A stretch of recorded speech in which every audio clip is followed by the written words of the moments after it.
Viewers, Afghanistan cricket board के chairman Mir वैस अशरफ और सीईओ नसीब खान ने इंटरनेशनल क्रिकेट काउंसिल के सालाना बोर्ड अजलास में शिरकत के दौरान कोलंबो में पीसीबी के चेयरमैन मोहसिन नकवी से मुलाकात की।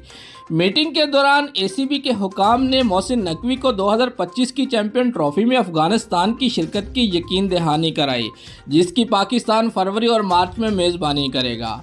उन्होंने चैंपियंस ट्रॉफी में हिस्सा लेने के लिए अपने पुरजोश जज्बे पर जोर देते हुए इन अफवाहों को मुस्तरद कर दिया जिनमें कहा गया था कि अफगानिस्तान टूर्नामेंट से बाहर हो सकता है। दूसरी जानब आईसीसी मीटिंग में पीसीबी के चेयरमैन मोहसिन नकवी ने बीसीसीआई के सेक्रेटरी जेशा के साथ दोस्ताना बातचीत भी की। हालांकि दो तरफा सीरीज के हवाले से कोई बातचीत नहीं हुई। अफगान क्रिकेट बोर्ड ने मुस्तकबिल करीब में मुमकिना तौर पर पाकिस्तान और मुत्तहिदा अरब अमारात पर मुश्तमिल यूथ ट्राई सीरीज मुनक्कद करने के लिए मंसूबों का इंकशाफ किया। एसीबी ने एक प्रेस रिलीज में कहा कि बातचीत में ए टीम की बांग्लादेश और जिम्बाब्वे के दौरों का भी अहाता किया गया, जिसमें तारीखों और मकामात की तफसील शामिल है। दोस्तों, अगर आपको हमारी ये वीडियो अच्छी लगी है तो लाइक और कमेंट ज़रूर करें और हमारे चैनल को सब्सक्राइब करना मत भूलिए। शुक्रिया।